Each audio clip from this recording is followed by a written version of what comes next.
Okay, so here we are back at the bee tree site with the land steward Coco has joined us for planting the ceremonial planting of baby bee. Because you may remember from our other videos how this tree here, the big bee tree, she is probably 500, 600 years old in this land. And last April, not quite 12 months ago, she decided to lay herself down. On the first day of spring. On the first day of spring, at night. It was the middle of the night. Before midnight. Did you find her the next morning? Yes. So Coco has lived here your whole life. Well, 59. And has had a relationship with Bee Tree all that time. And so you came out and, I mean, when I've met Coco, she brought me out here to see Bee Tree because that's how important bee has been to this land, with the hive of bees that had also lived here for a long time, many generations of Before bees. us. Yeah. So we came out and we saw that Bee decided that she was needing, her need was to nourish the land and to set all of this in motion for the regeneration of more bee trees. So at that time, we collected the acorns that we had available. And because it was April, that's not usually the time that the oak would have viable acorns coming. We know fall is when the acorns come out of the tree and land, and then they'll sprout the following spring. So there was just a chance that we were going to be able to have viable acorns. I took as many as I could. I potted all of them up.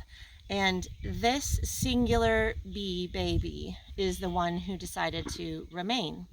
So I'm still hopeful. I'd still like to think that maybe there are some acorns that have hid through the winter and that we might have more sprouting in here. But just to ensure that the bee tree lives on, we've brought baby bee back to the planting site to show you how to plant an oak tree in the oak woodland. So this is a tree pot that has a little bit of an air gap at the bottom so that the roots will stop growing and start to branch out, so that she'll have a much more solid way to start dispersing roots through the ground. We've got a nice hole here that's bigger than our gopher cage, and you choose by your site whether or not a cage in the ground is going to be appropriate. And here, because this is also really nice, whoa, there goes my branch, a nice amount of loose soil that the ground squirrels have decided this is good. This is safe habitat for them because they can hide from hawks and other things that might eat them. So we need to have protection so that bee tree doesn't get eaten from underneath. And then we also have above ground caging that we're going to use, even though a lot of the bee tree herself is going to be some of the security. We're going to put another cage on top, and then we're going to cover so that she has a bit of shade.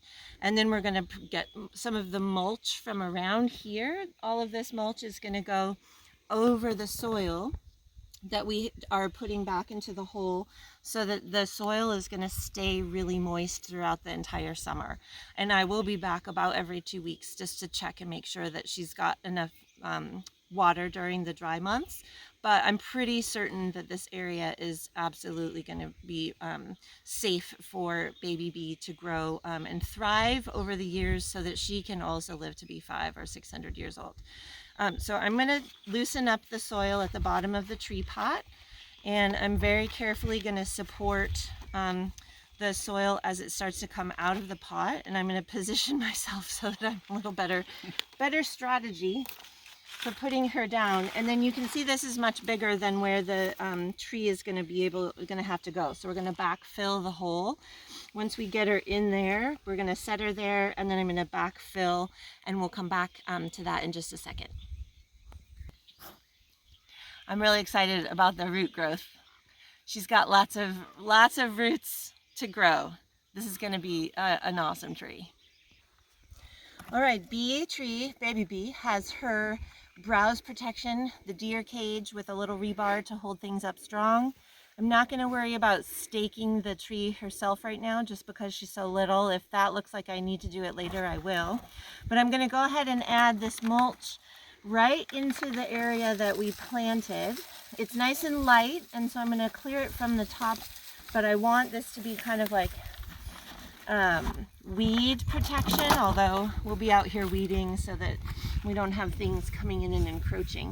I'm just going to clear that fluffy little bed so she's got a nice surrounding layer of that mulch. And then we'll add a little bit of water to just allow the soil to settle. And then even though she's going to have all this protection from the rest of the branches, we will occasionally just drape some burlap, at least at the beginning, so that any of that, if we plant later in the spring too, it's more of a problem. Right now it's not a big deal, but that will just help keep her a little bit shaded, because the best oak regeneration happens in that drip line around the mother tree. And in this case, the drip line isn't really the same as it used to be, but she's got some protection from the wood, and then we're going to add a little just in case as security. And we'll come back and check out how things are progressing over the years. And that's how you plant an oak tree.